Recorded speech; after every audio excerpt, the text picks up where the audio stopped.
In our last hour, I corrected the signs in the note, in the slides. So this is what we achieved.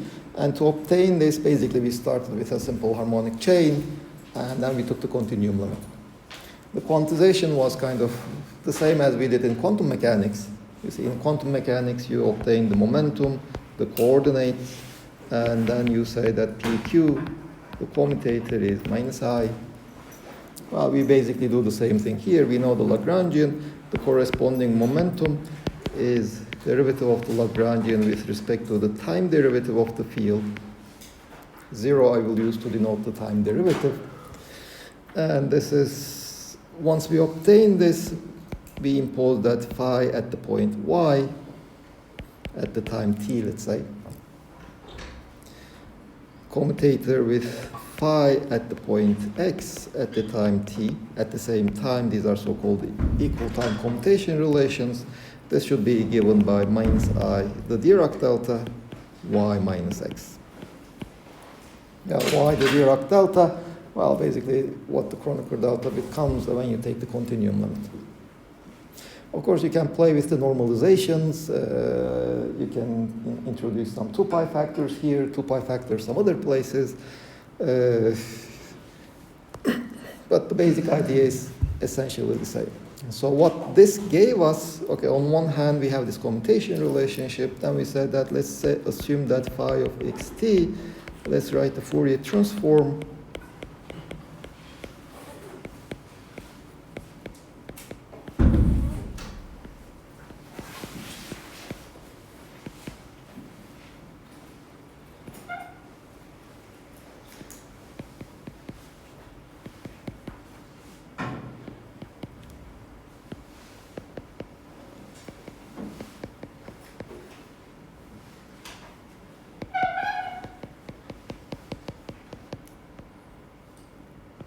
This was the Fourier transform of our fields.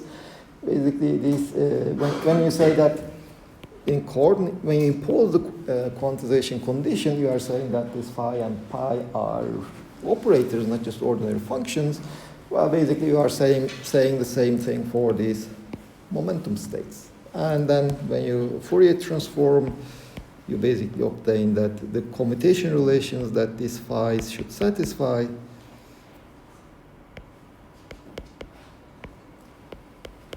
will also be equal to some proportionality constant times Dirac delta P1 minus P2. Again, this proportionality constant depends on your normalization convention, etc. And that was the main idea of the quantization. The thing you have to remember is we are actually doing quantum mechanics. Whatever you do in quantizing a quantum mechanical system, well, we are basically doing exactly the same thing, but not just for a single system, but infinitely many systems. We don't have a single oscillator, we have infinitely many oscillators in this case. Now, if there is one thing that will remain in your mind from all our discussions in the last week, this should be what you should remember. Can this many oscillator system also be a single oscillating system? No. So I'm not allowed to use a single oscillating system as a field? Yes and no. You see, you want to describe a field theory in space. What is your space? If you want a single oscillator, then your space is just a single point. It's a zero-dimensional space. So a single oscillator is actually, the simple harmonic oscillator that you study in quantum mechanics is actually what we call a zero-dimensional field theory. It only has time dimension. It doesn't have space dimensions. So each of these oscillators, does it become a space dimension? No. I have an oscillator at every space point.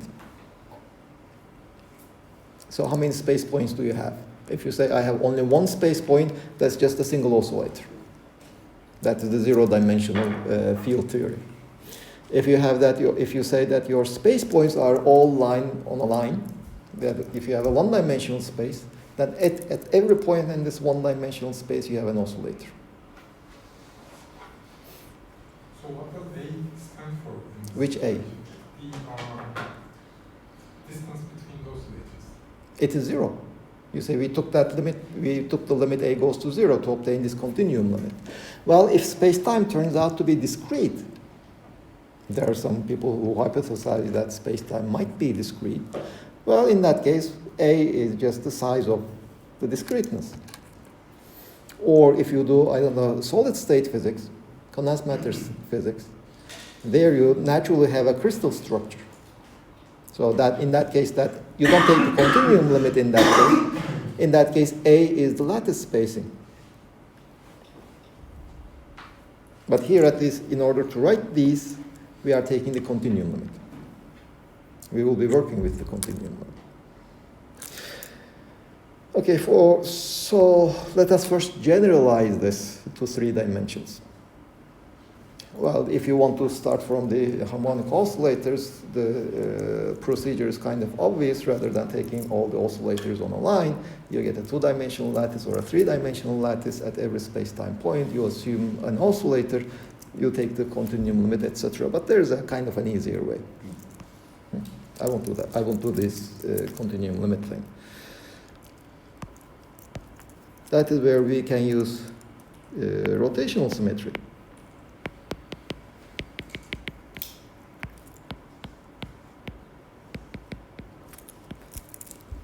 So our system should be rotationally symmetric. Nothing should change when we consider rotations. So what do we mean by asymmetry? What do we mean by rotation? Let's start with that. Yeah, there will be a group that we call the orthogonal group, but I mean, let's avoid the terminology for the time being. What's the rotation?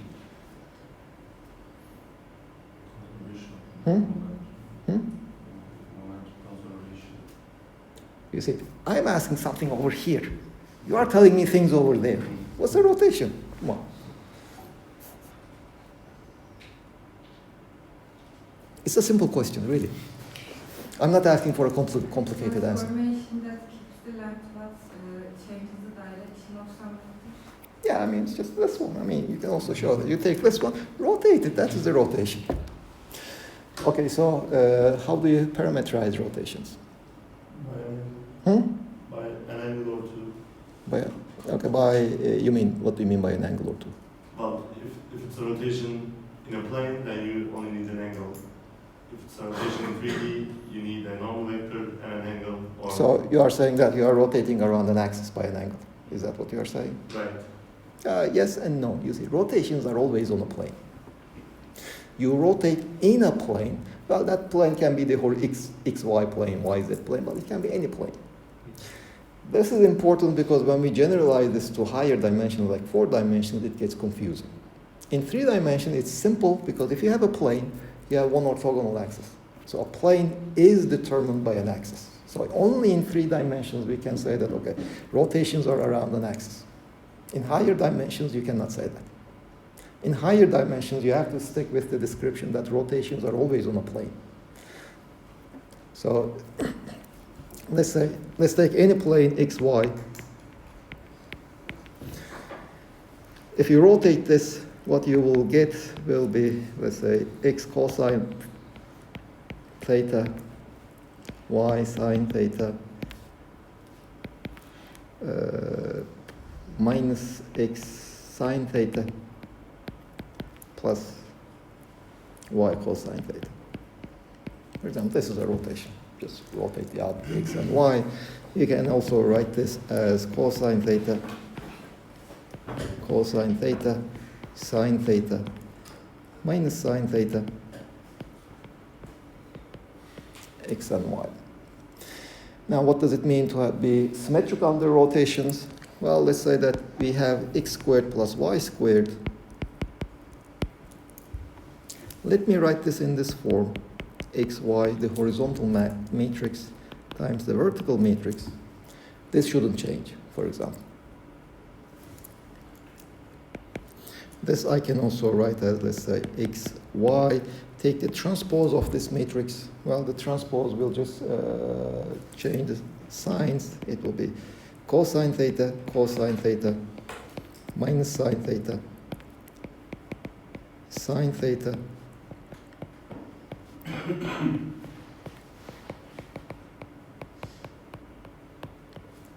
This is not equal. Under rotation, it becomes this matrix. Now let me also multiply with x, y. If you multiply these two matrices, you will see that it's the identity matrix. So this, oops, sorry, all that product is actually x squared plus y squared. So this doesn't change. X squared plus y squared doesn't change. Now I can generalize it to three-dimensional. Let's say I can have x, y, and z coordinates, the three coordinates. And I can still consider rotations, let's say, are in the xy plane. This will be cosine theta minus cosine theta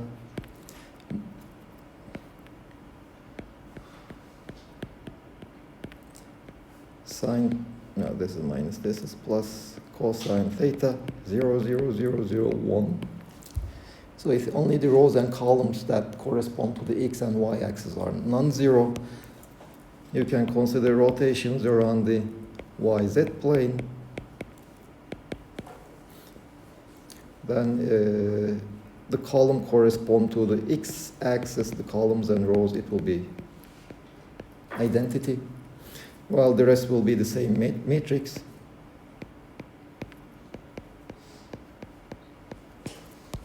And finally, xz. Then the column and row correspond to the y-axis will be the identity. The remaining four numbers will be just the same matrix.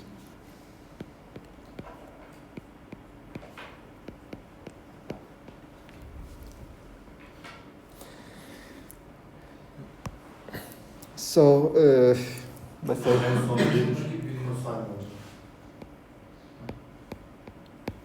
okay.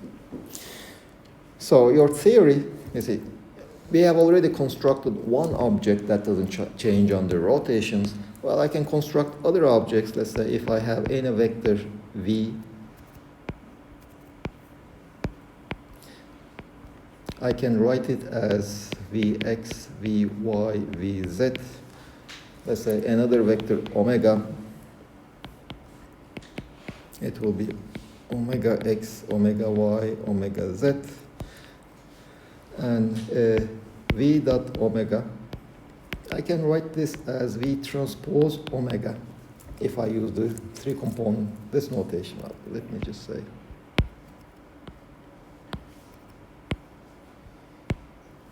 V transpose omega will be just v dot omega. They're just different notations of the same thing, and this will also be invariant.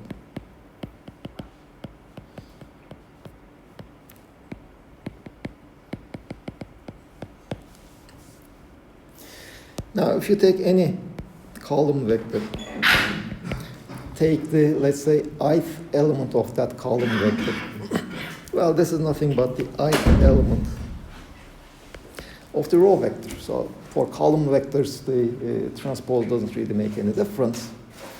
But we can also use some different notations. I can say that V transpose I will define it as Vi. Just put the index up in the upper place. So then V transpose omega will be Vi omega I, summing over I.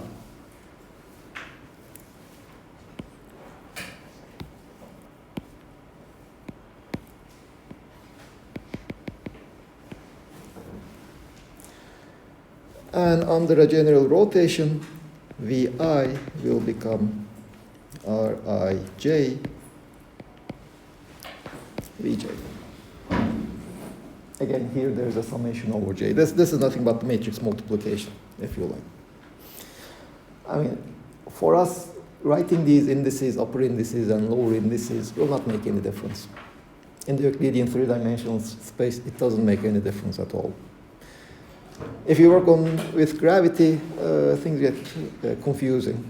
So I'm kind of trying to get used to using these upper and lower indices. But in general, I will be making mistakes. I will be making errors. So keep in mind. But there are a couple of things you should note. You see, If you repeat an index, this will be the convention. J index is repeated. So I'm summing over J. A summation over J is implicitly assumed.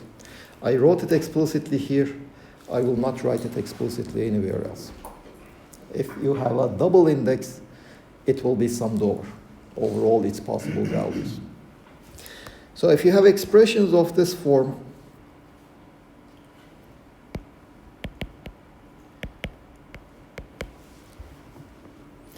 you can be sure that you have made a mistake in your computation. An index cannot be repeated 3 times. It doesn't exist. An index can be at most repeated twice. And if it is repeated twice, if it is repeated once, it just means that it is summed over. This is wrong. Just check your computation, make sure that you got your indices correct. You see, if you see such an expression 2, 3, or 4 times the same index, it is usually because, let's say, you have a times b squared, a and b being vectors. You might be tempted to write that this is ai bi squared, so ai bi bi, this is a square, but this is wrong. You see, here,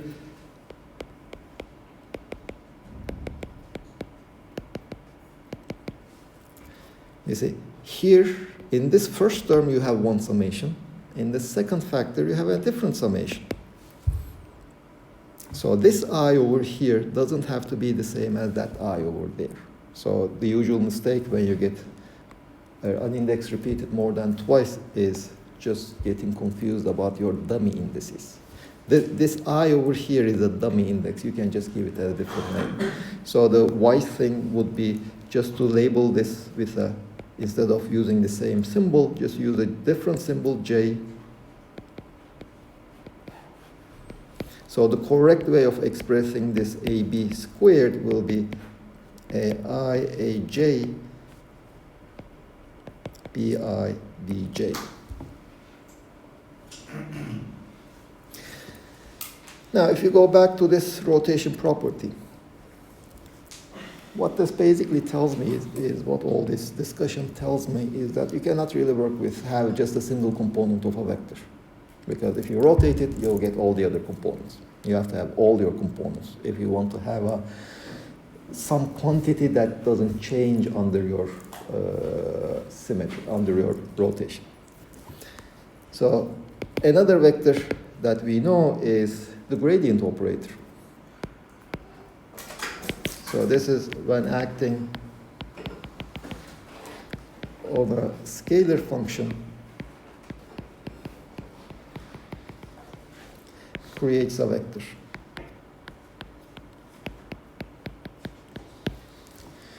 So in a sense, you can say that the gradient operator is the generalization of the derivative with respect to x to 3 dimensions, or 2 dimensions, 3 dimensions, in whatever dimensions you want. In that direction, right? Hmm? Derivative on the axis in that direction. You see, del over del x in 1 dimension, if you try to generalize it to 3 dimensions, you have to replace it with the gradient. They are not equal. I'm not claiming that they are equal. But the generalization of the derivative with respect to 1-dimensional coordinate is the gradient. So it's actually a vector. Now, why did I go over all this discussion? Well, you see, I have my Lagrangian.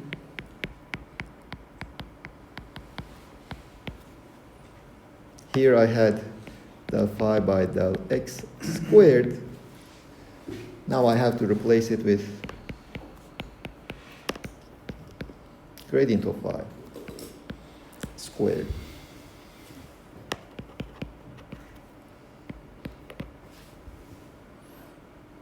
You see, you might be tempted to say that since in 1 dimension we have this one,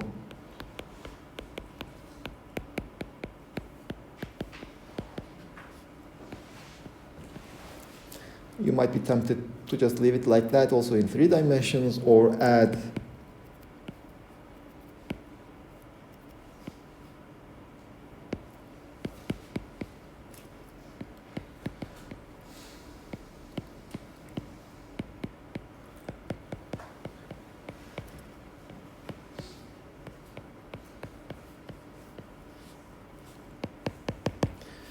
the y derivative and the z derivative terms with different coefficients, but that you cannot, well, in principle you can if you don't have rotational symmetry.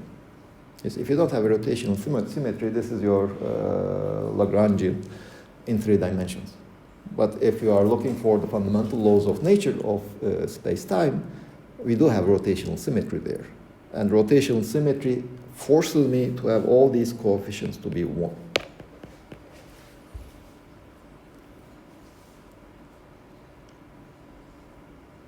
Why? Hmm? Why? Because you see, let's go back over here.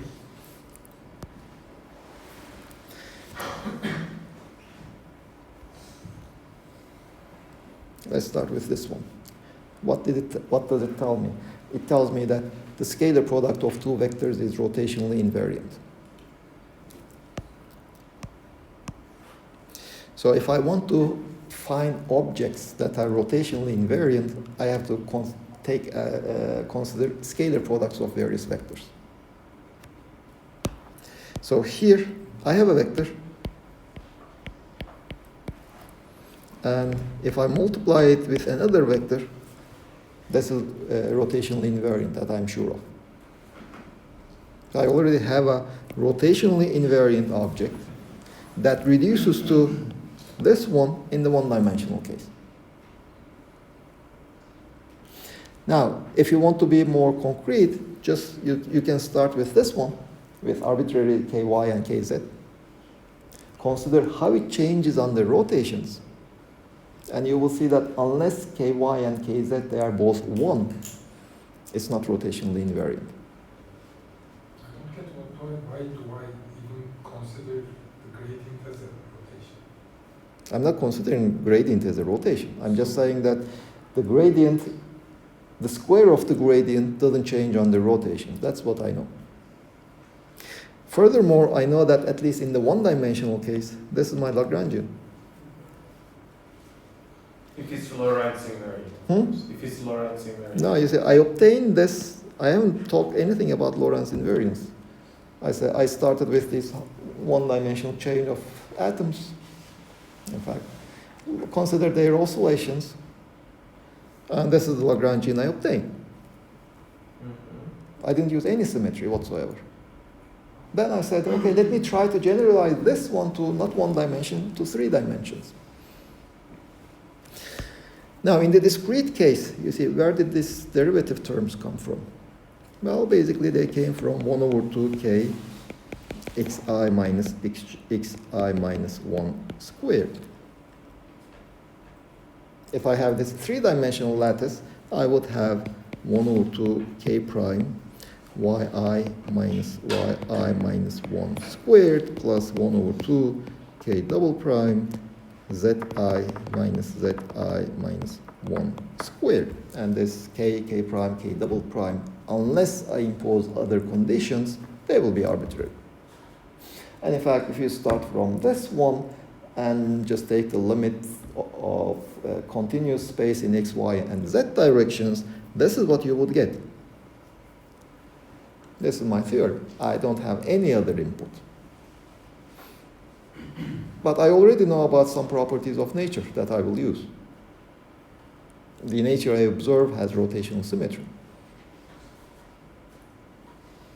If it has rotational symmetry, I want my theory to be also rotational symmetric, because if I don't have a rotational symmetric theory, it will not predict a universe that is rotationally symmetric. And for these terms to be rotationally symmetric, ky and kz has to be 0. Well, you can, 1, sorry. Well, you can also see it from here. What does rotational symmetry tell me? Instead of your positioning your x, y, z axis like this, just rotate them, your x-axis becomes now the y-axis, and nothing should change under this symmetry. But if your x-axis becomes the y-axis, then k prime becomes k, should become k. So all these terms should be equal in that case.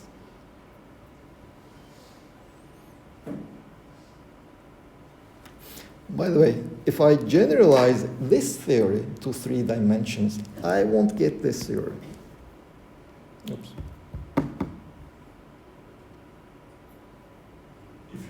if I start with this theory, this discrete theory in the three-dimensional lattice, take the continuum space limit, even if I assume rotational symmetry, I will not recover this theory. I will get a different theory.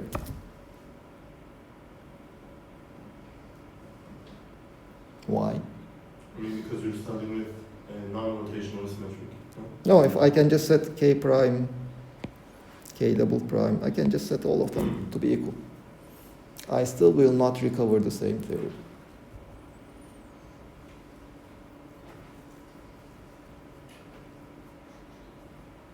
You see, what will be my field in this three-dimensional discrete case? I have three fields, not just one. Mm. So this will become what we call a field theory of a vector field. This is the field theory of a scalar field. So we can have scalar fields, vector fields. John, so if we take the continuum limit of the second one, we should get a divergence term instead of a gradient, right? Well, if you generalize this one, what you will get? Well, this will still give me, let's say, the Phi 1 over x derivative of phi 1. let's say ax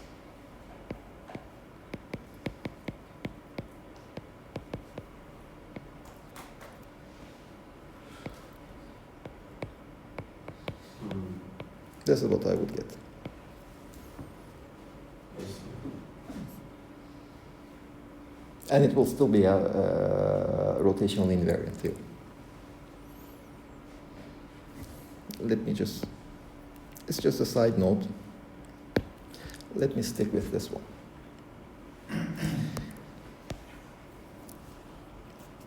Now, if I stick with a scalar theory, my Lagrangian in 3 dimensions will be this one.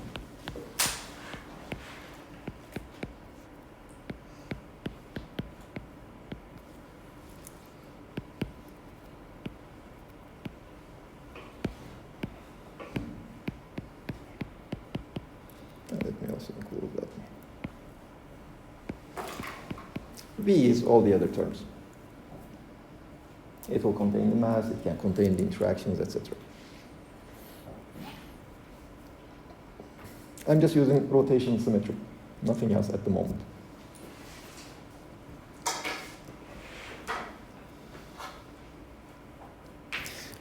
Also, as a side note about terminology, I mean, you will hear all these terms invariant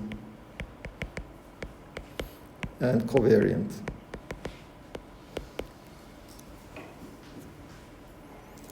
So basically, invariant means under your transformation, things do not change.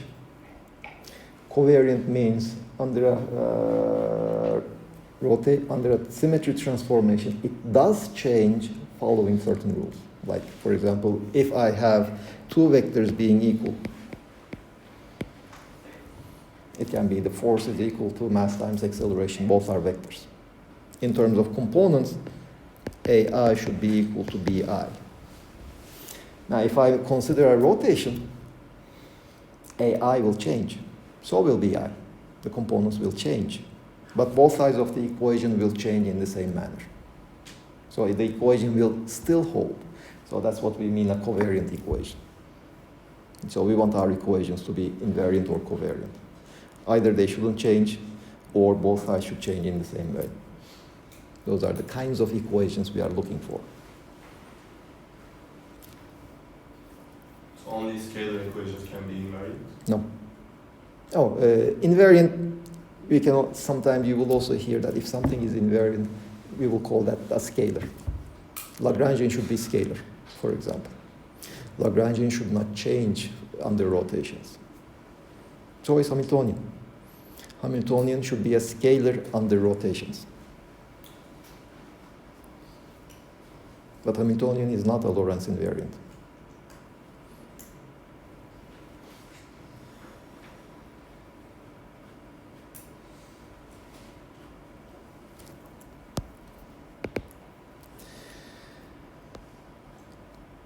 So vector itself, let's say invariant under rotation, but the vector components are covariant, right? I wouldn't say that. Scalar products of vectors are invariant.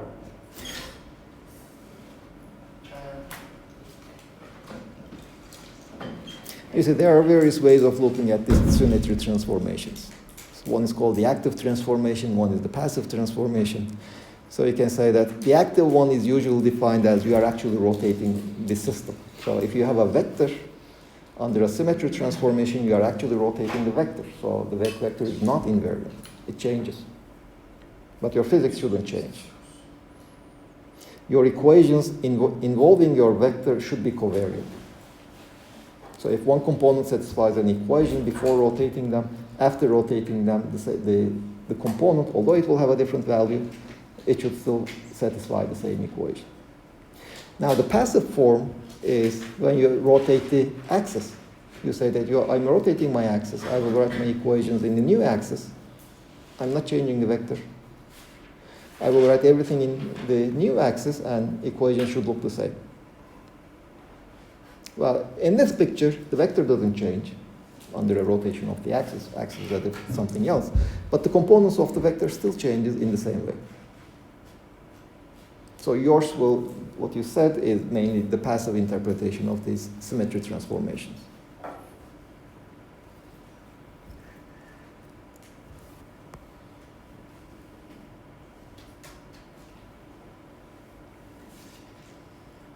So any questions about this rotation? Now I will generalize it to 4 dimensions. Is the Hamiltonian never Lorentz invariant? No, right? No. So what does it mean when it's not Lorentz invariant? Nothing. Nothing special. No. Nothing special.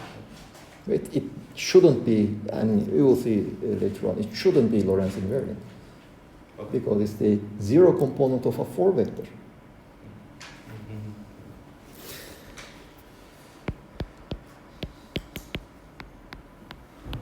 Now let's generalize this to what we call the Lorentz symmetry. Okay, what is Lorentz symmetry? Okay, rotations, we already knew that things are invariant under rotations, etc. Now when special theory of relativity, or in fact Maxwell's equations came about, it had other symmetry properties. Now if you have 2 moving reference frames, if you go from one frame to the other frame, that is what we call a boost. How familiar are you with special relativity? And the reason why I'm asking is, in principle, you had already studied special relativity in modern physics, maybe in electromagnetism, but you haven't yet studied in master's program. And most of you are master's students. Hocam, most of us took GR last semester. Okay, so fine. Okay, that's good. Okay, so that if you go from one reference frame to another reference frame, that is what we call the boost. And in general, under boost, let's say if you have a boost along the x-axis, the new coordinates will be x minus vt, and y prime is equal to y, z prime is equal to z, and t prime is equal to gamma t minus vx, where gamma is 1 over 1 minus v squared. I remind you that c is still 1. Now what you can actually show here is, you see, when we're looking at rotations, x squared plus y squared plus z squared was invariant, but now x squared plus y squared plus z squared is no longer invariant here. Because if you see y squared plus z squared plus x squared changes, but y and z doesn't change, so it won't no longer be invariant, but still t squared minus x squared minus y squared minus z squared, this is still invariant under boosts.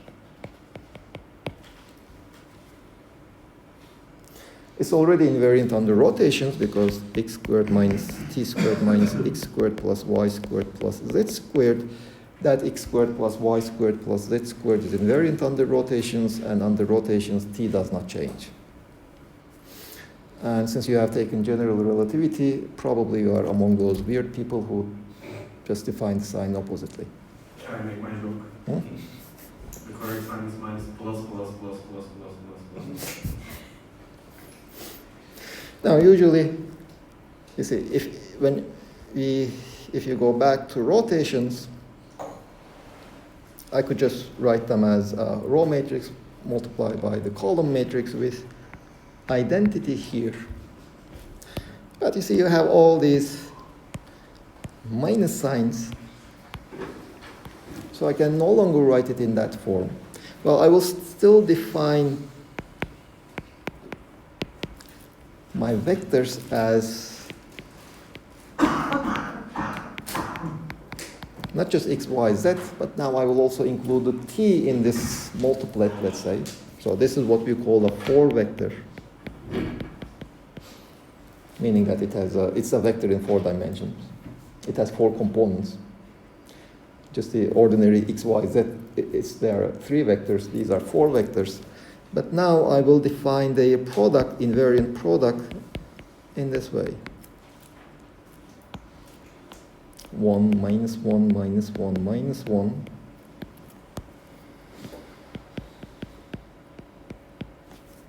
This is invariant.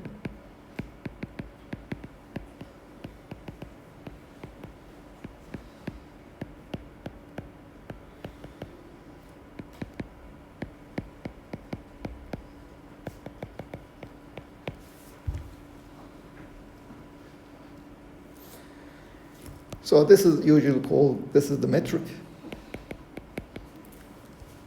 Well, usually when you have metrics, you prefer to have them all positive.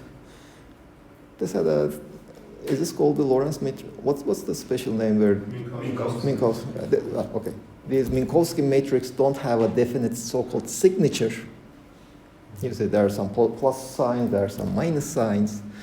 If not all of them are positive, it's just basically a convention which one you choose as positive, which one you choose as negative. The particle physicists usually tend to use this signature for the metric.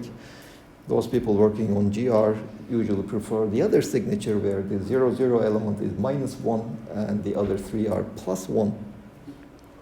Well, I'm a particle physicist, so at least in this course you should get used to this metric. And under a Lorentz transformation has boosts and rotations. They are both in this definition of the Lorentz transformation. So if you have such a vector t, x, y, and z, x mu, under a Lorentz transformation, it will become x prime mu, which will be lambda mu nu, x nu. And the matrix should be invariant for this quantity to be invariant. So lambda, treating it as a matrix, lambda transpose G, lambda should be equal to G. If this is satisfied, then this will be invariant, and lambda specifies a Lorentz transformation. In general, it will be a mixture of boosts and rotations. And invariant quantities, you see here, again, I use the Einstein summation convention. There's the new index appearing twice, one as a lower index, one as an upper index. So that basically means that I am supposed to sum over nu from 0 to 3. If you have two vectors, their vector product, scalar product, will be a mu b mu, or a mu b nu, g mu nu. Now, in this case, the increasing is in the case of the rotations.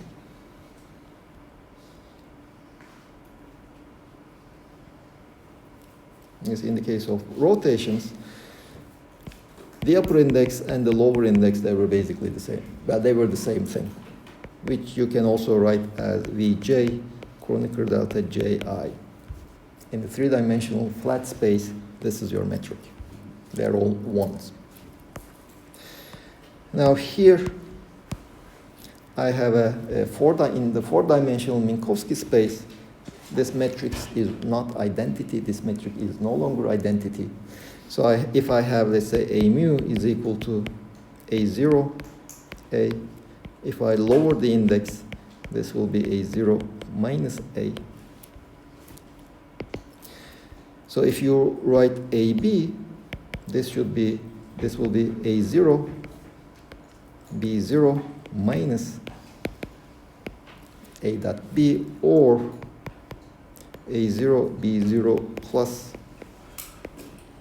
A times minus B, where if, well, okay, this is essentially A mu, B mu. Now again, having an upper index or a lower index, it won't make too much of a difference. I am, for example, more used to this notation. This is wrong. Formally, this is not the correct notation. Because if you have repeated indices, one of them has to be an upper index, one of them has to be a lower index. But for me, it doesn't really matter, in the sense that if I see two lower indices, I know that one of them is an upper index, the other one is a lower index. So I will always write this as A0, B0 minus AB. Which one is an upper index, which one is a lower index, for me it doesn't matter. In GR it is important, because in GR you are taking derivatives, and derivative of an upper index object and the derivative of a lower index object will be greatly different. What about in the literature? Do they use this, or are they always careful to In, the literature? well, in the literature it is worse. Ah. You see, if you are consistent, always consistent, you can live with wrong notation. Right. If you are inconsistent, it's a mess. I mean, you will see papers where they seem to be keeping track of upper and lower indices, but they do not. Ah. But they create the impression that they are following these indices. But GR people, they do keep track. I think Schwartz uses Hmm? this notation. Hmm? Schwartz uses this notation. Yeah, all the particle physicists usually use this notation. Schwartz is, in fact, I was surprised kind of. He's a gravity guy, no? So I was expecting him to be more careful about the upper and lower indices. I mean, if space-time is flat, I think there's no difference. So For me, for example, I always find it easier to be consistent. If it is flat, I can use both lower or upper, or if it's not flat, I should keep track. I mean, that I personally find confusing. I would rather stick to one in all conditions. Anyway, so any questions about the notations from those who didn't take GR course? How many of you didn't take a GR course? You didn't take, Adil, we didn't take. You did? Okay, sorry. Gülşah didn't take, you didn't take, anybody else? So you're all familiar with this notation. Okay, great. So let's go back to our vector fields. Okay, let me first go back to my Lagrangian. I will even make my notation a bit shorter by writing this as 1 over 2 del mu phi squared minus v. I'm summing over all mu. Mu is equal to 0 will be the time derivative. Mu is equal to 1, 2, 3 will be the gradient squared. So this contains all the terms. And also about notations, indices like mu and nu, 4 vector indices, usually. I and j, 3 vector indices. 4 vector indices meaning they run from 0 to 3. I and j, they run from 1 to 3.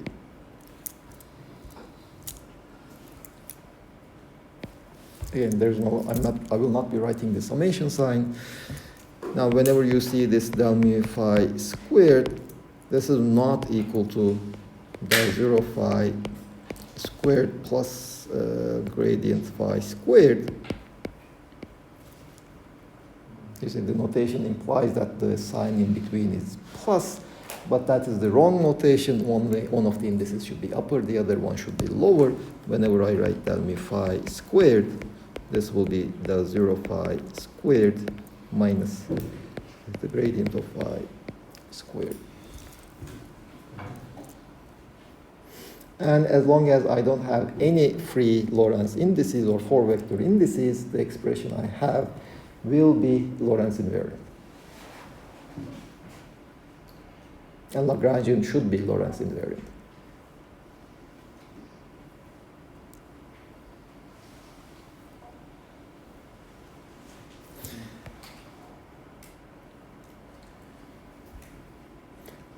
Okay, so any questions about this Lorentz symmetry, rotational symmetry notation? Because I would like to at this vaguely introduce some other fields.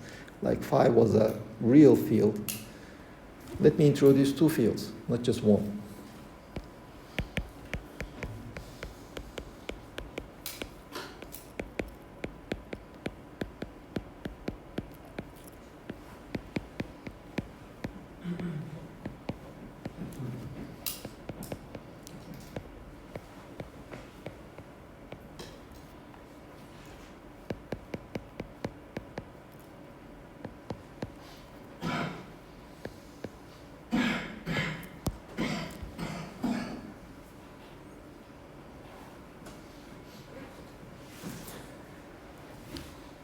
Well, this will be a field theory for two scalar fields. V can be, at the moment that is, it can be anything.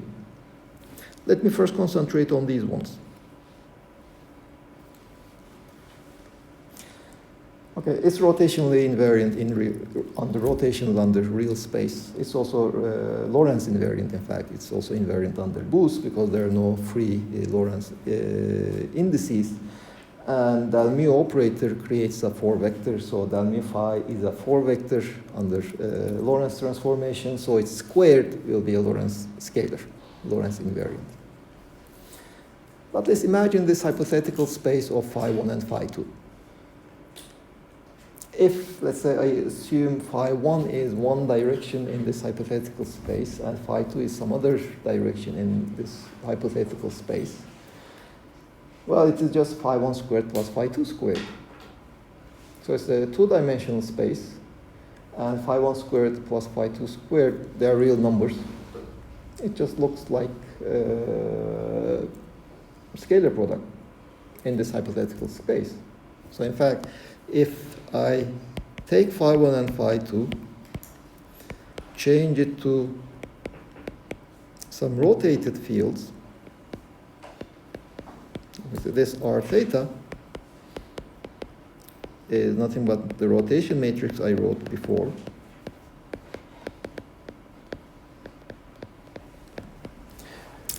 Those two terms do not change. So at least the kinetic terms in this in this field theory containing two scalars is invariant under these two-dimensional rotations. Well, if I look at these ones, that symmetry seems to be broken because you see it's not the vector square of something if m1 and m2 are different. But let me just assume, for the sake of assumption for the time being, what happens if those two masses are also the same? Then we can define as a complex.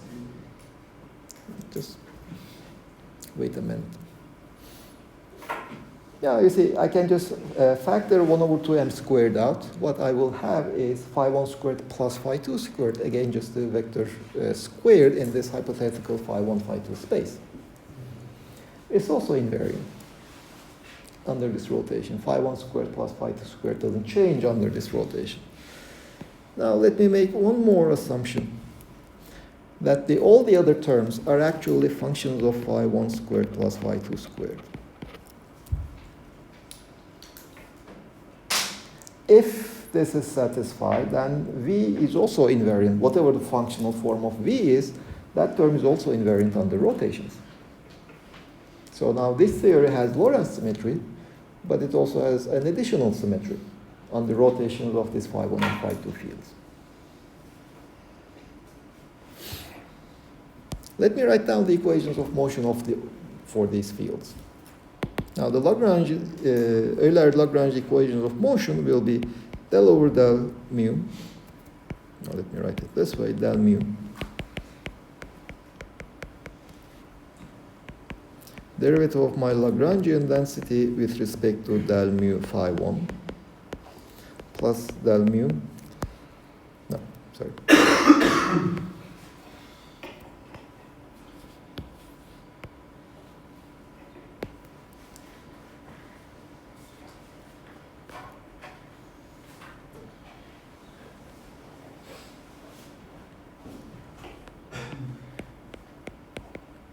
This should be 0 if I just look at the variation with respect to the field phi 1 and del mu del L by del mu phi 2. This should also be 0 with respect to the variations of phi 2. Phi 1 and phi 2, they are independent fields, so in principle I can just look at the variation of phi 1 and phi 2 independently. Well, let's see what these will give me. If I look at the derivative with respect to del mu phi 1, that first term will just bring a 2. It will cancel this 2, so I will end up having del mu phi 1. This is the first term. Now the second term will bring me, there is this from this one, the m squared term, I have plus m squared phi 1. Let me ignore the v term for the time being. This will be 0, and from the other theory, I will get del mu phi 2 plus m squared phi 2 is equal to 0. I have these two equations. Don't we also need to get a derivative of the potential? I'm ignoring the potential for the time being. I'm assuming the potential is 0. It won't really contribute to my argument here. Now I will define something else. You see, I have these two fields, which I can treat as independent fields, two real fields. I can treat them as independent fields. I can look at their variations independently, etc. But now let me define phi to be phi 1 plus I phi 2 with the normalization 1 over square root of 2. Well, then phi 1 squared plus phi 2 squared will be nicely phi dagger phi with the 1 over 2. 1 over 2 del mu phi 1 squared plus 1 over 2 del mu phi 2 squared will also be nicely del mu phi dagger del mu phi. So my Lagrangian now is del mu phi absolute squared minus m squared phi absolute squared minus, if you like, phi absolute phi squared. So how do I obtain the equation of motion here? You see, if I just sum these two equations, multiply the second one with I, sum and subtract, I basically get del mu phi plus m squared phi is equal to 0, and del mu phi dagger plus m squared phi dagger is equal to 0. Now let me write this explicitly.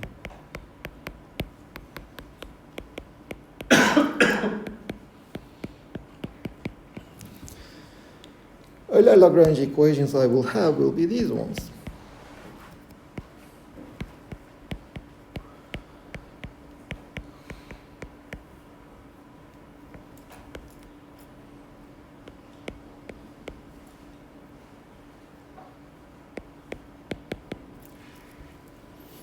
Now what is del L by del mu phi?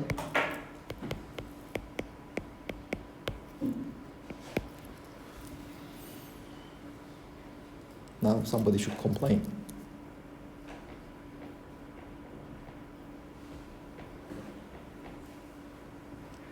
No Because when we are looking for the equation of motion for phi, we get something for phi dagger.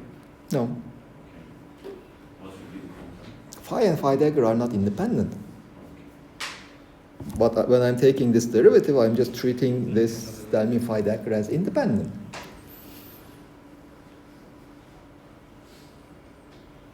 Well, I can do that.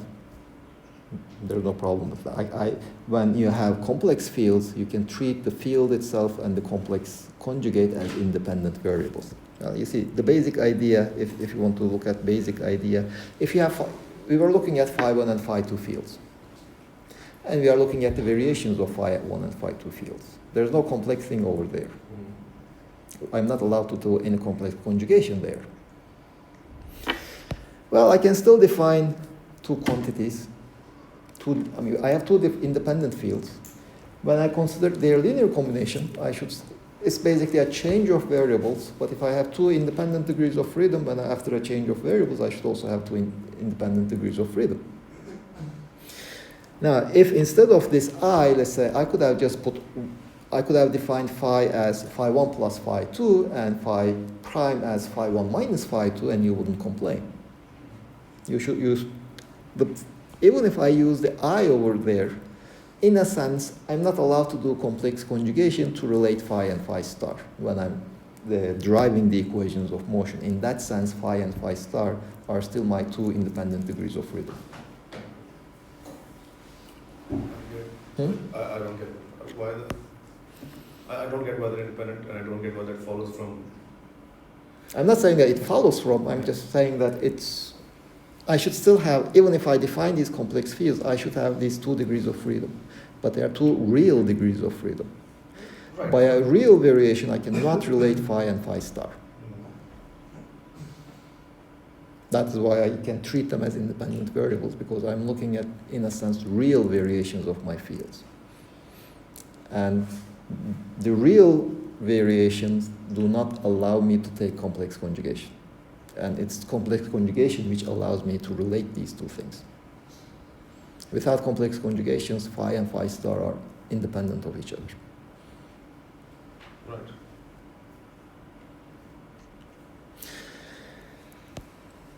Now, now, in this case, they are real fields. I just want to mention one more thing about these complex fields. You see, this was our definition of the field at t equal to 0. And those operators A and AP, or in my notation, phi and phi star, they had to be the complex conjugate of one another because the field was real. Now, this field is no longer a real field. Since it's no longer a real field, when I quantize it, I don't get phi and phi star or A and A star, I get different objects. So this complex field will be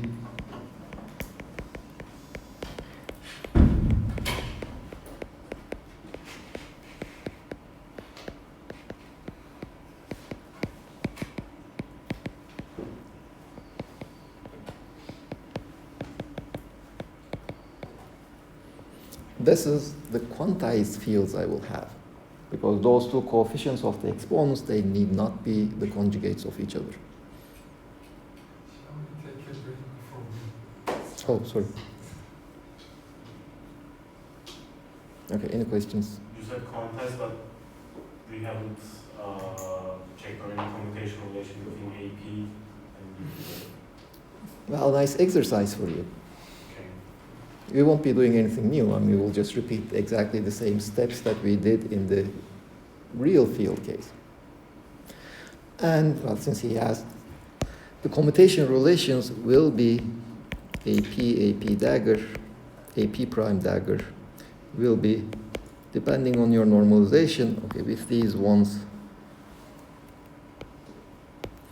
2 pi cubed, Dirac delta cube P minus P prime, and so will be BP prime dagger. So can I ask something? No. So basically, I have these two different sets of annihilation creation operators. They will be creating or destroying different particles, but they will have the same mass. That's all we know for the time being about these particles. And they will eventually be the antiparticles. Yes, now your question. That was. Okay, now let's give a break, a 10-minute break, and we will continue after 10 minutes.